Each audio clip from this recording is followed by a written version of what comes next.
नमस्कार, आप देख रहे हैं वॉइस ऑफ फरीदाबाद और मैं हूं आप सभी के साथ दीपिका। इस समय पर भाकरी गांव में मौजूद हूं। बता दूं कि शहीदों को याद करने के बहुत सारे तरीके हैं, लेकिन आज हमारे साथ एक ऐसी शख्सियत मौजूद है जो न सिर्फ उन शहीदों को याद करती है बल्कि उनके माता पिता, उनके परिजन, उनके गांव को एक लेटर भेजती है, पोस्ट कार्ड भेजती है और पत्र लिखती है। जितेंद्र फागना इस समय पर हमारे साथ हैं, भरतपुर से पहुंचे हैं। पूछते हैं ये जज्बा कहाँ से आया, ये सोच कहाँ से आई। मेरे पास भी एक पोस्ट कार्ड है। आपने बहुत समय पहले इस तरह के चिट्ठियां अपने घर में लिखी होंगी। जो हमसे पुरानी पीढ़ी है, जो हमसे पहले की पीढ़ी है, वो जरूर इस पोस्ट कार्ड को आराम से समझती होगी। इसी पोस्ट कार्ड के जरिए अपने उन शहीद भाइयों का, अपने घर के उस मेंबर का पता चलता था या फिर एक दूसरे से सुख दुख बांटा जाता था। जितेंद्र फागना इस समय पर हमारे साथ मौजूद हैं। जितेंद्र जी, पहले तो आपके इस जो बहुत बढ़िया सा ये काम है, इसके लिए बहुत सराहना है हमारी तरफ से। क्या कहेंगे आप इस काम को लेकर कि क्या सोच रही होगी आपकी? जी, ये करगिल युद्ध के समय से मैं सेना में शामिल होने की कोशिश की। तो उस समय मैंने देखा कि जैसे आपने महीने भर पहले देखा होगा पहलगाम पूरे देश में एक माहौल हो गया। तो करगिल की लड़ाई चली थी, उस समय पूरा देश करगिल में हो गया था। देश के आम लोग करगिल की बातें करते थे। आज तक कारगिल भूला नहीं है किसी भी भारतीय, सबको याद है वो। जी। तो मैं सैनिक इलाके से हूँ, राजस्थान करौली जिला। जी। तो वहाँ पर मैं देखता था वहाँ पे कि जब कोई शहीद जवान की बॉडी आती थी तो देश के आम लोग समाचार पत्रों में शहीदों की खबर पढ़ते थे। और 20-20 किलोमीटर दूर, उस समय ये लड़ाई गर्मी में चली थी, तो ये टेरिकाट के कपड़े पहन के प्लास्टिक के शूज होते थे और 20-20 किलोमीटर दूर शहीद जवानों को अंतिम विदाई देने जाते थे। उस समय ऐसा देशभक्ति का माहौल था। तो युद्ध काल के दौरान मैंने समाचार पत्र में पढ़ा, एक राजस्थान फौज 8 रेजिमेंट के एक सिपाही शहीद हुए, अर्जुन राम बछवाड़ा। उनके पिता ने कहा था, बेटा गया तो क्या हुआ, वतन तो सलामत है। तो ये वो पंक्तियां थी जो मेरे अंतर्मन को छू गई और तभी से मैं शहीदों की जानकारी संग्रह करने लगा। फिर शहीदों की जानकारी संग्रह करते हुए मुझे 2 महीने हुए थे और जुलाई तक जब करगिल युद्ध चल रहा था, उस समय मुझे पता चला कि शहीद जवानों की लिखी हुई चिट्ठी जवान के शहीद होने के बाद में घर पर पहुंची। उसमें लिखा है, पिताजी मैं यहाँ ठीक हूँ, आप कैसे हो, लिखना। फिर तभी से मैंने प्रण किया कि शहीद जवान की अंतिम चिट्ठी नहीं है। आज से करगिल युद्ध के समय से आज 26 वर्ष में देश भर के करीब 15,500 शहीद परिवारों से मेरा फोन पर संपर्क है। अच्छा, संपर्क साधते हैं उनसे, उनको चिट्ठियां भेजते हैं। आप क्या काम करते हैं? मैंने जी नौकरी वर्दी वाली करनी थी जी। तो मैं सेना में शामिल नहीं हो सका, तो मैं एक सिक्योरिटी गार्ड बन गया। और मैं आज गुजरात में पिछले 26 वर्ष से SVNIT सरदार वल्लभ भाई राष्ट्रीय प्रौद्योगिकी संस्थान में सिक्योरिटी गार्ड हूँ। कितने लोगों को, कितने शहीद परिवारों को चिट्ठियां भेज चुके हैं? कितने लोग संपर्क में आ चुके हैं? किस तरीके से आपके साथ वो बातें करते हैं? क्या सब कुछ रहता है? मेरी बात सुन के बहुत लोग खुश हो जाते हैं। बहुत लोगों को, जो कॉमन पीपल होते हैं, कॉमन पीपल हर जगह होते हैं, और कुछ लोग कुछ हट के होते हैं जी। तो ये मेरी चिट्ठी कोझिकोड केरल में पहुंची थी साल 2015-16 में। तो वो कैप्टन पानीकॉट विक्रम, जो 141 फील्ड रेजिमेंट के थे, करगिल में शहीद हुए थे, उनके पिता थे कर्नल पद्मालिया। तो उनके पास मेरा 15 पैसे का पोस्ट कार्ड पहुंचा था। तो उन्होंने मुझे फोन किया, बोले who are you and why are you my son's name written a letter. तो मैंने कहा, सर मैं प्राइवेट कंपनी का सिक्योरिटी गार्ड हूँ जितेंद्र सिंह, और मैं सेना में शामिल नहीं हो सका, तो मैंने एक बहुत बड़ा एक शहीद संग्रह बनाया है और तभी से मैं शहीदों के परिजनों को पत्र लिख रहा हूँ। तो और मेरे संग्रह में आपके बेटे का एक लड़ाई का फोटो भी है साहब। तो उन्होंने मुझे जोर से कहा, please send me my son's picture, my son. तो मैंने कहा, सर मैं 4 महीने के बाद दिवाली पे छुट्टी जाऊंगा साहब, एक बार ही छुट्टी जाता हूँ, तब आपको भेजूंगा। तो वो आज विश्व की सबसे पढ़ी लिखी जाति क्रिश्चियन, वो क्रिश्चियन थे वो साहब। तो जब मैंने उनको उनके बेटे के लड़ाई का फोटो भेजा था 18 वर्ष के बाद में, तो वो मुझे 5 साल तक वहां से अर्ली मॉर्निंग केरल से गुजरात में गुड मॉर्निंग भेजते थे। अच्छा, मतलब एक तरीके से एक और परिवार आपके साथ जुड़ गया है इसमें। तो ऐसे आज कोई 15,000 के लगभग फैमिली से मेरा संपर्क है। तो ऐसे मेरे आम लोगों तक लेटर सब पहुंचते हैं, तो कोई भी देखता है कि हाँ ठीक है, दादा के नाम पे चिट्ठी आई होगी, रख देते हैं। कोई बात कर लेता है, ठीक है धन्यवाद, अच्छा काम किया जी। तो ऐसे इस जीवन के क्रम में मुझे बहुत सारे ऐसे लोग मिले। एक खास पल याद हो आपको अपने जीवन? बिल्कुल याद है मुझे। एक हवलदार रामपाल जी ने फोन किया मुझे, बोला साहब आपकी चिट्ठी आई है, ये मेरा छोरा 96 बड़गाम ऑपरेशन में शहीद हुआ था, राजवीर सिंह, तो आप इनके साथी हो साहब जाट से? मैंने कहा नहीं साहब मैं इनके साथी नहीं हूँ। तो बोले साहब आप सेंटर से लिख रहे हो? तो मैंने कहा नहीं साहब। तो बोले फिर आप कौन हो साहब? तो मैंने कहा मैं गुजरात से कॉमन मैन हूँ, ये देश के लिए जवान शहीद हुए, इनके बलिदान को हमें याद करना चाहिए और ये सिर्फ मेरी एक देशभक्ति है। जी। तो बोला सर मेरी बहू 96 है, रो रही है, बोले 28 साल हो गए। अच्छा। बोले आज आपकी चिट्ठी आई तो उसको यूँ लग रहा है कि साहब बोले राजवीर ने लिखी है वहां से चिट्ठी। तो बोले मेरे आप ऐसा चिट्ठी में? तो बोले मैं आपको पढ़ के सुनाता हूँ। तो मैंने कहा सर मुझे बहुत खुशी है, मेरी देशभक्ति सफल हुई कि मैंने एक शहीद की बेवा को हंसा दिया। तो उन्होंने कहा बोले साहब 2 लाइन कुछ कह दूं आपके लिए। मैंने कहा आप सब कुछ कह सकते हैं। तो बोले साहब नरगिस हजारों साल रोती है अपनी बेकदरी पर, सदियों के बाद कोई दीदावर पैदा होता है, वो तुम हो मेरे शाम, वो तुम हो मेरे शाम। वाह, बहुत खूब। तालियां देखिए बज रही है। अब मैं बता दूं कि अभी अखिल भारतीय वीर गुर्जर महासभा ने सम्मान किया है, प्रतिमा देकर इस मोटिवेट किया है इनके इस कार्य को, और तमाम लोग यहाँ पर इस गांव के पहुंच गए हैं इनके अभिवादन में, इनके सम्मान में। क्या लिखते हैं आप अपनी चिट्ठी में, एक बार जरूर पढ़ के बताएंगे? जी बिल्कुल बिल्कुल बिल्कुल। ये 1962 युद्ध में शहीद हुए जागीर सिंह के घर लिखी है मैंने चिट्ठी। शहीद जागीर सिंह के घर मिले, ग्राम होरान खुर्द, तहसील नाभा, जिला पटियाला, पंजाब। संदेशा वंदे मातरम। नमस्कार शहीद के माता पिता व अन्य परिजन तथा सभी ग्रामवासियों को सादर चरण स्पर्श। मैं सूरत गुजरात से जितेंद्र सिंह लिखता हूँ। भारतीय सेना व अन्य सशस्त्र बलों के शहीद जवानों की जानकारी से सुसज्जित मेरा स्वयं का एक निजी शहीद संग्रह है, जिसमें शहीद अमर जवान 44, 37, 120 सिपाही जागीर सिंह की यादें भी शामिल हैं। शहीद राष्ट्र की धरोहर है, शहीद का सम्मान करना हर भारतीय का कर्तव्य है। गीता में श्री कृष्ण ने कहा है, रणभूमि में मरने वाले का स्वर्ग में भी सम्मान होगा। इसलिए मैं इन शहीद परिजनों को पत्र लिखता हूँ।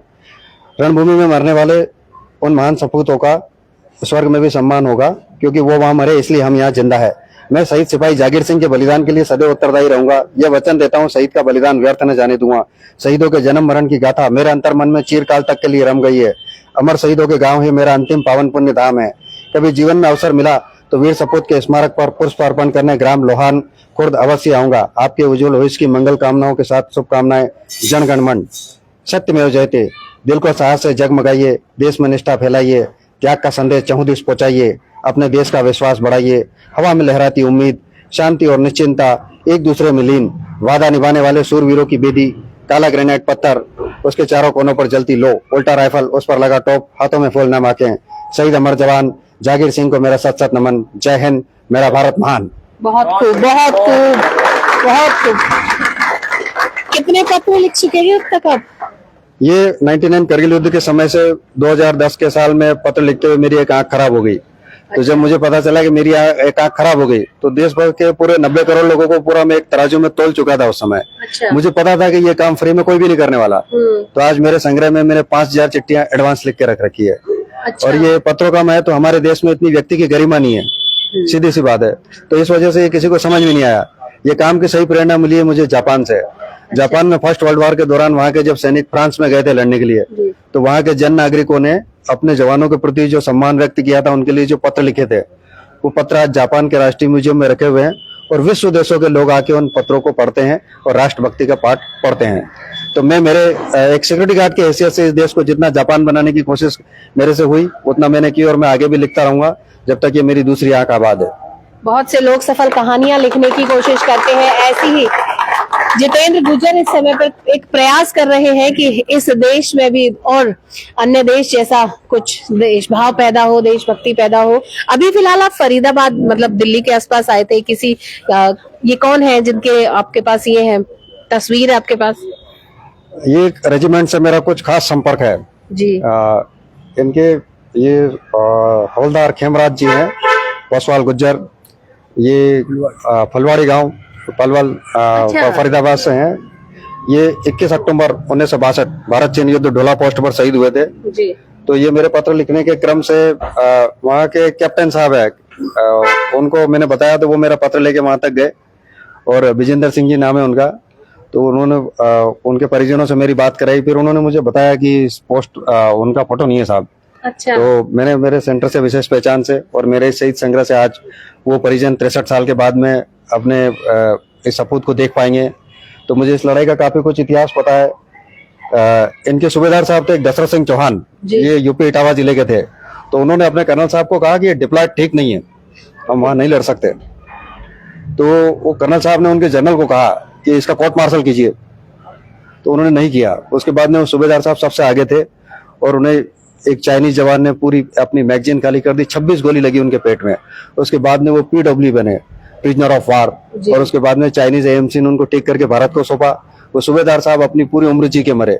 तो ये युद्ध और सेना का इतिहास बड़ा गौरवशाली है। जिसको समझ में आता है ये देशभक्ति, ये उसी को आती है। तो मैं इन्हीं की प्रेरणा से आगे बढ़ रहा हूँ। मुझे कोई इस बात से फर्क नहीं पड़ता कि मैं एक सिक्योरिटी गार्ड हूँ।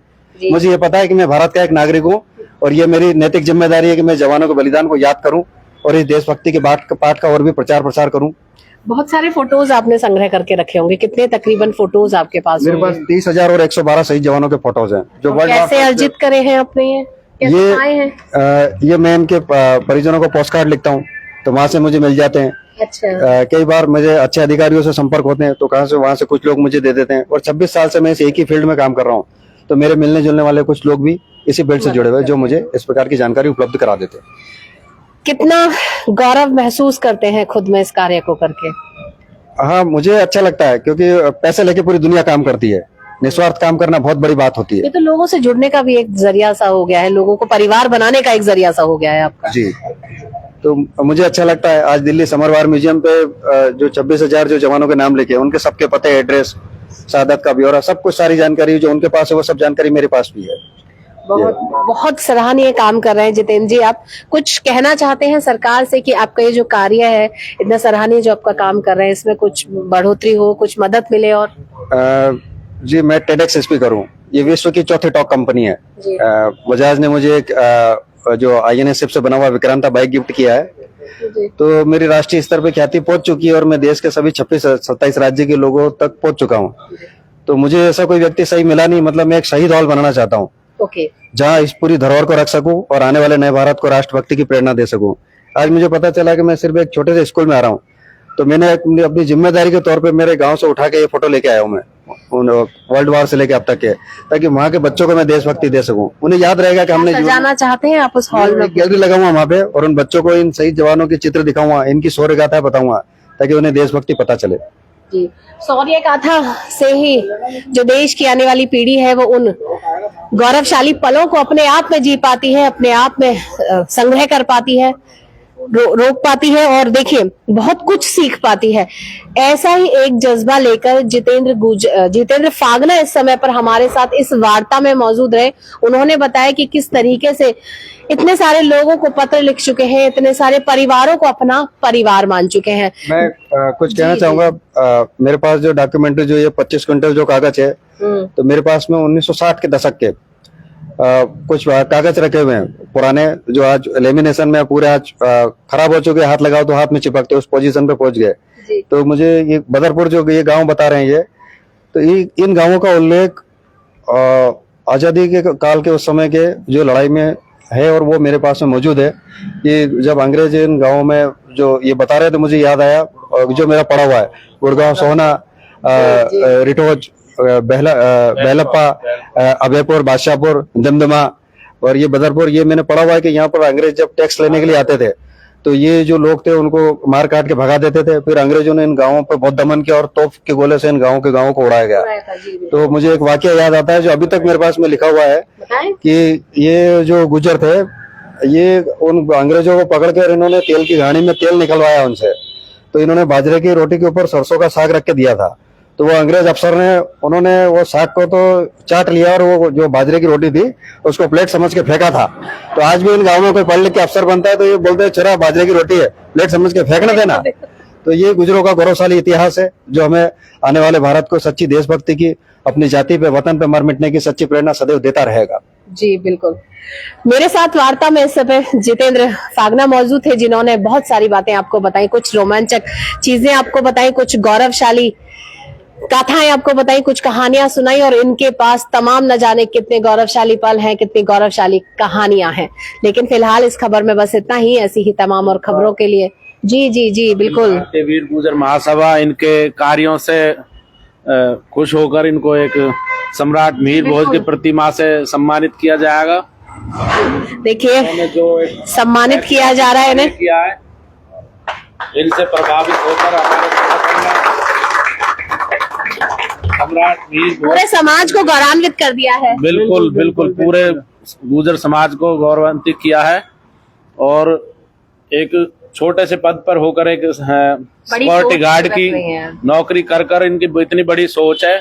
मैं तो ये कहता हूँ आने वाले समय में इनको भारत रत्न से सरकार सम्मानित करे, ऐसी मैं कामना करता हूँ। जी बिल्कुल, आपकी जय हिंद, जय भारत। जय हिंद, जय भारत। फिलहाल इस खबर में बस इतना ही। ऐसी ही तमाम और खबरों के लिए बने रहिए मेरे साथ और देखते रहिए वॉइस ऑफ फरीदाबाद। नमस्कार।